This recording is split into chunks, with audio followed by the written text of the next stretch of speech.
The Robotics League is an exciting after-school program where young innovators learn to build and code robots, igniting a passion for STEM. And today we've got the privilege of speaking to the visionaries driving this program, Martin Nel and Bradley Bielefeld. Welcome. Goedemorgen, good morning. Goedemorgen, gaat het goed? Baie goed, dankie. Is lekker om julle hier te hê. Dankie om ons hier te hê. Bradley, what is the Robotics League and where did it get started?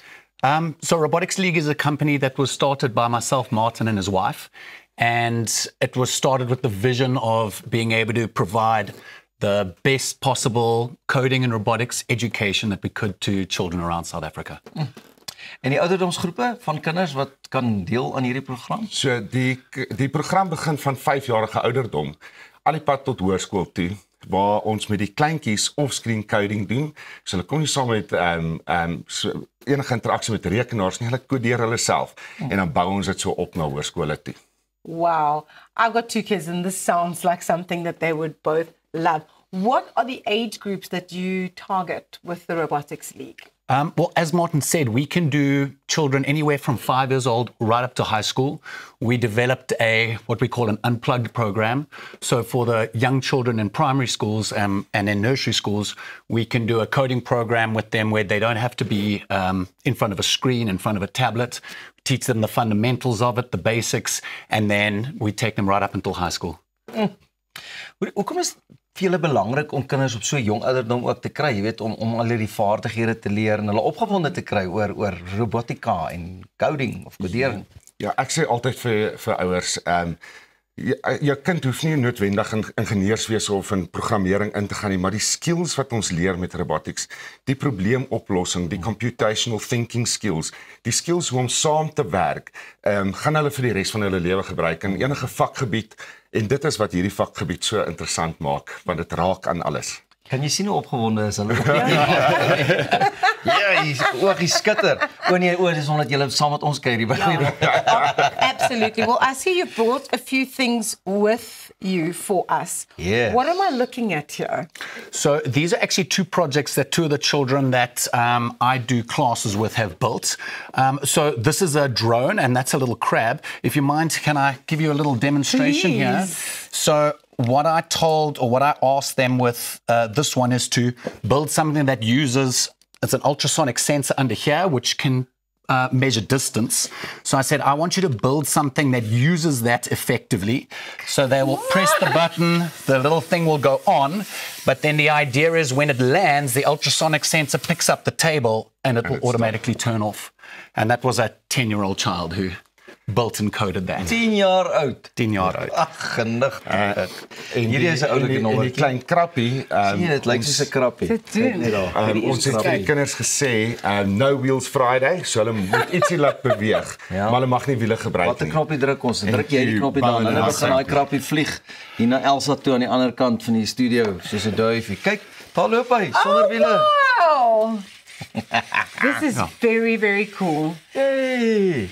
En hoe oud was die kind wat hierdie enetjie gebou het? Hy was graad 3, so 7, 8 jaar oud. Ja. Oh, that's amazing.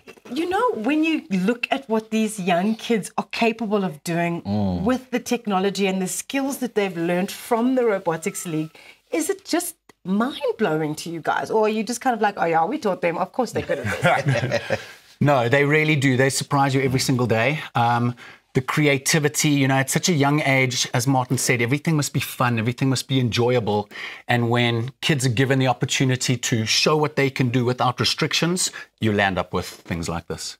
En is dit iets wat hulle, as hulle nou hierdie gebou, dan wil hulle net groter en beter doen? O ja, altyd. Hulle op die fondasie wat ons hulle leer, soos byvoorbeeld die sensor, dan bou hulle om daai sensor om goeders te skep uit hulle gedagtes uit. En dan programmeer hulle dit om te doen wat hulle wil hê dit moet doen. So dis nie net bou nie, maar die programmering ook daarvan. So learning coding is almost like learning a different language, right? So obviously, the younger you can start, the better. Absolutely.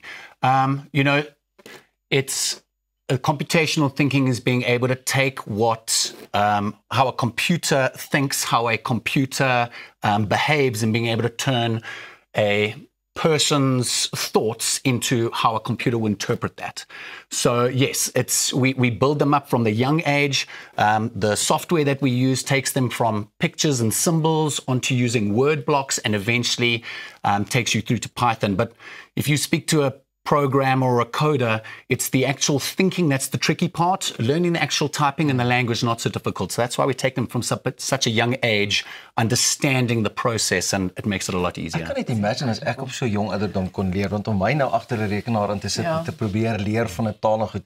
As 'n volwassene dink jy klaar heeltemal anderste. Hulle dink op enigiets is moontlik. Ja. En om dit moontlik te maak, ek is in beheer, ek kan dit moontlik maak. Presies so, ja. Wow. I remember as a kid, I used to watch this show called Robot Wars. You guys are somehow, you remember when they used to just battle each other? You guys are also kind of involved in something called Robot Wars, or is it similar? Of is dit rooi boetjie?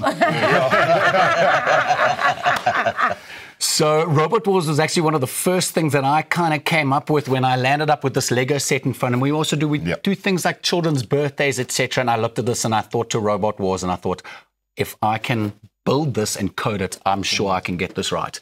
And yeah, it's the children absolutely love it. They get to build their own robots with little swinging battle arms and all kinds of stuff. And with the sensors and all the amazing things that come with this, when the robots get tipped over, they deactivate, turn off, etc. So yeah, we kind of developed our own little thing for some of the class lessons, kids parties, etc. that we do.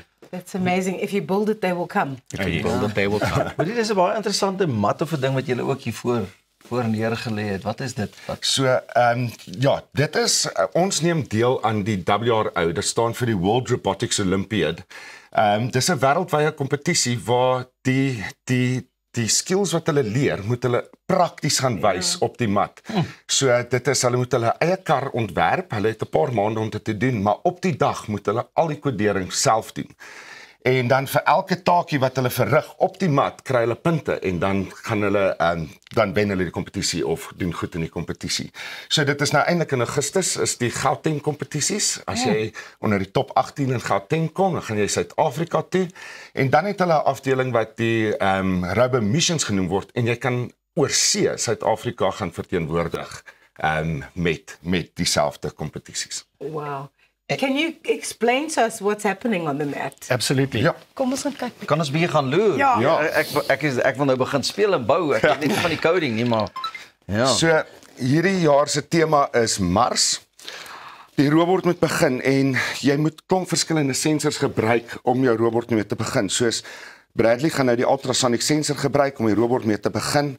Hy het 'n kleursensor onder wat die lyn gaan volg en dan moet al hierdie elemente op 'n sekere plekkie gaan op die mat om punte te kry. So Bradley het nou gesê hy gaan nou die klein LG tank gou vir ons daartoe vat en dan gaan hy die excavators beweeg met met die klein karretjie. Jy reg Bradley? Ek is reg. Daar sê. Dink net hoe lank gaan dit jou vat om hierdie en kyk net daar gaan hy. Dit voel vir my hierdie kan NASA toe gaan en ons wil hierdie monster hê en jy moet hom vir ons saambring. Oh, wow. En dit is alles stap vir stap wat die kinders dit moet uitwerk en programmeer om die hele ding En julle beheer hom nie, hy doen alles nou Hy self. doen alles self. So dit sal instruksies wees wat 'n kind van 'n laptop af vir die karretjie gegee het en die karretjie voer daai instruksies uit. Do you know what my best thing is that it's Mars based and the mat looks like the red planet. Yeah. I get it. I love it. It's amazing. Yeah, the WRO does an amazing job with amazing themes like this. Last year was sustainable farming. So they really do an amazing job with creating brilliant themes, brilliant layouts for these kinds of competitions. Is it quite competitive? Like, do the kids get quite like? Oh, yes. Yeah, the competition is big. There's a couple of hundred teams there, so it gets competitive. But if you build a base with the children and a good base to work from, and they know what they are doing, they're just having fun. And when they have fun, they learn the most and can perform. And that's what we believe. Our lessons is all about fun, and that's when kids learn the best. Wow. En is dit by skole of net by uitgesoekte skole? Hoe werk dit? Wie kan betrokke wees in? So ons is 'n maatskappy wat skole gaan help met die CAPS curriculum en dan het ons ook die clubs na skole wat ons die kinders met die Lego Education sets vat om aan die kompetisies te gaan deelneem. So ons kan by enige skool clubs enige plek gaan werk en Inval. hulle help inval. Ja. En is dit 'n kwessie van honderde ouetjies wat begin byvoorbeeld en dan begin hulle uitval omdat dit maar redelike ding is wat jy ook gaan besig hou of die ouetjies wat begin, 5 van hulle begin en 5 hou aan? Ons het nogals 'n goeie ding. Die kinders wat begin hou aan om dit te doen. Omdat die kompetisies wat ons doen, die WRO verander dit elke jaar. So dit is van die kode bly dieselfde, maar die challenges wat jy moet doen, die probleme wat jy moet oplos, verander elke liewe jaar. Soos die karretjie wat Brad nou daar gebou het, gaan volgende jaar heeltemal anders te lyk, want dit is heeltemal 'n ander ding. En dit hou die kinders aan terugkom en dan bou hulle aan daai volgende stappies soos wat hulle ouer word. Roz, and I must say, I think these two guys stay kids at heart. 100%. Can you see the excitement? But for you guys as the Robotics League, what is it like to see kids develop from that first time that they come to then being able to compete at something like the World Robotics Olympiad? Yeah, it's wonderful. You know, as you say that my dad saw me the one day preparing something like this. He said, I wish I could go back to 10-year-old Brad and say, don't worry, one day you're going to get to play with Lego and that's going to be your job. But yeah, you get to see the children's eyes light up when they start to learn the basics. But then you also get to see them a few years later when you're in a competition like this and they really start to shine. Yeah, we'll put all of your details up on our social media. Baie dankie vir die kuier julle. Moenie weggaan nie. Net hierna gesels ons met Dominee Strauss oor hoe om suksesvolle kinders groot te maak. Maar vir eers gaan ek 'n bietjie speel. Ek weet nie, is dit nou suksesvol of onsuksesvol? How did you get the crap Dit to was work? lekker.